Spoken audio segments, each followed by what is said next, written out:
की इकॉनमी बहुत मुश्किल में है। ये जो अब एदाद शुमार हमारे सामने आ रहे हैं मुख्तलिफ सेक्टर्स की ग्रोथ के, जिसपे सीमेंट है, ऑटोज़ हैं, फर्टिलाइज़र हैं, स्टील है, केमिकल है, फूड है, टेक्सटाइल्स है, ऑयल मैनेजमेंट कंपनीज हैं, पावर सेक्टर, टेक्नोलॉजी, एक्सपोर्ट्स और जैसे इंफॉर्मेशन टेक्नोलॉजी है, और ये ग्रोथ के फिगर्स और स्टॉक मार्केट की परफॉर्मेंस, इसको आप कैसे देख रहे हैं? आपका इस पर क्या रद्द-ए-अमल?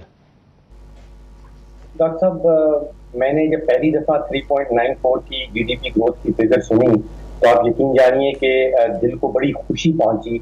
बड़ी खुशी होती है कि मुल्क की जो मईशत है वो सीधी सिमत में जाना शुरू हो गई, लेकिन जल्द ही वो खुशी जो है वो हैरानगी में बदल जाती है।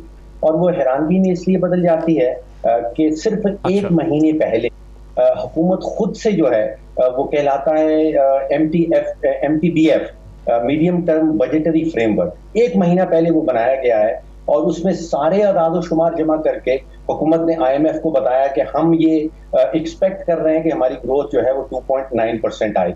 अब एक उस महीने के बाद फौरन हमें 3.94 पे जब हम पहुंच जाते हैं तो जितने भी प्रोफेशनल इकोनॉमिस्ट हैं वो पूछने लगते हैं कि उस एक महीने में ऐसा कौन सा मौजज़ा हो गया कि ये एक हम 2.9 से 3.9 पे चले गए, जो तकरीबन 30-35% का इजाफा है उसके अंदर। तो फिर आप जहन लगाने लगते हैं, आप खबरें, तो आपको शक है कि हुकूमत फजिंग कर रही है, हुकूमत एदाद शुमार के साथ खेल रही है? आपको ये शक है कि हुकूमत और जो मेजर बिजनेस है, जो लार्ज बिजनेस है पाकिस्तान का, ये मिल के लोगों को, दुनिया को बेवकूफ बनाने की कोशिश कर रहे हैं? देखिए, जिस वक्त हुकूमत ने ये फिगर 3.94 वाली स्टेट बैंक के सामने रखी तो स्टेट बैंक ने इसके ऊपर एक ऑब्जेक्शन उठाया। उन्होंने ये कहा कि जो आप गंदम की फसल की फिगर इसके अंदर डाल रहे हैं वो हमारे ख्याल में एक्सैजरेटेड है, जिसके नतीजे में आपकी एक एक्सैजरेटेड फिगर सामने आ रही है।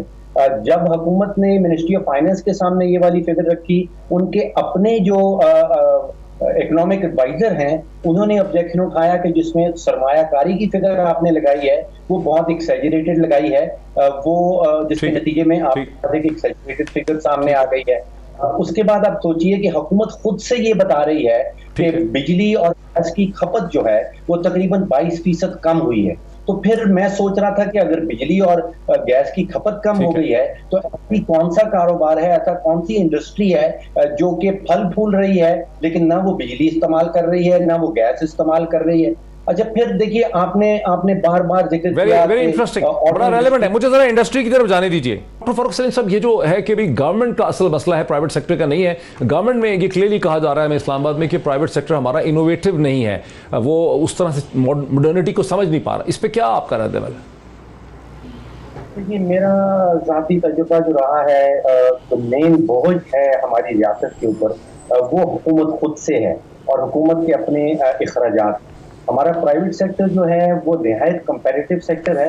अगर उसको हम इनपुट कॉस्ट जो है वो बाकी दुनिया, हमारे जो रीजन में ममालिक हैं, अगर बिजली की कीमत, अगर गैस की कीमत, अगर टैक्सेस का बोझ उनके बराबर कर दें तो हमारा प्राइवेट सेक्टर जो है वो रीजन में बड़ी ज़बरदस्त तरीके से किसी के साथ भी कम्पीट कर सकता है।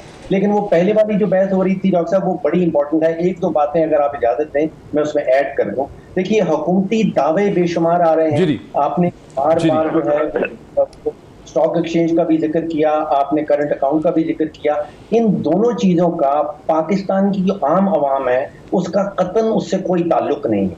देखिए, हकीकत ये है कि पिछले 3 सालों में तकरीबन जो 22 करोड़ पाकिस्तानी हैं उनमें से 7 करोड़ पाकिस्तानी शरह गुर्बत से नीचे थे आज से 3 साल पहले, तकरीबन 30% आबादी।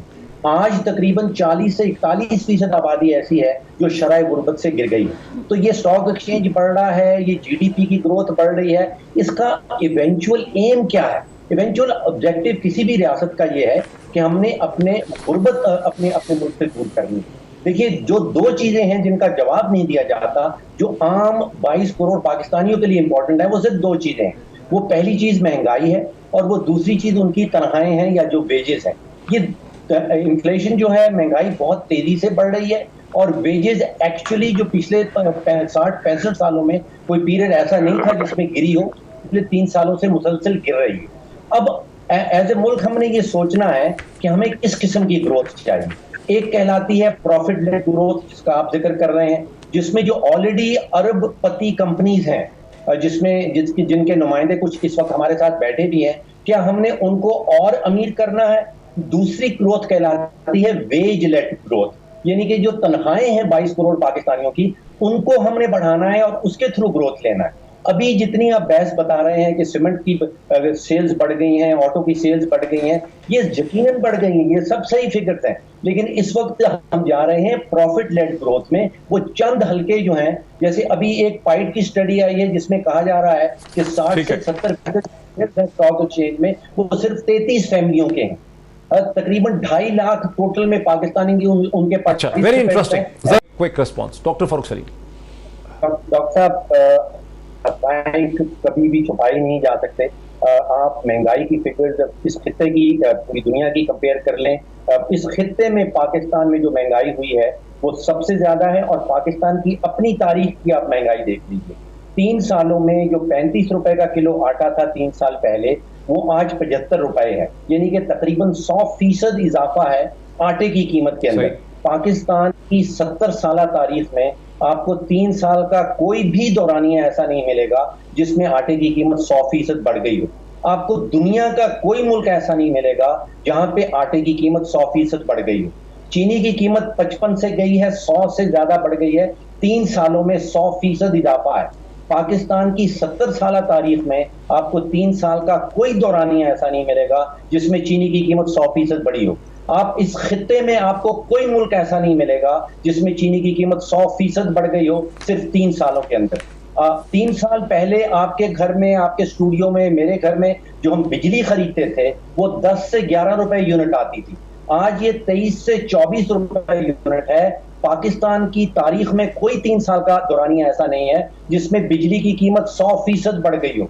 इस खित्ते में कोई मुल्क ऐसा नहीं है जिसमें बिजली की कीमत 100% बढ़ गई हो, और ये उस वक्त हुआ है जब हम सबकी आमदन गिरी है।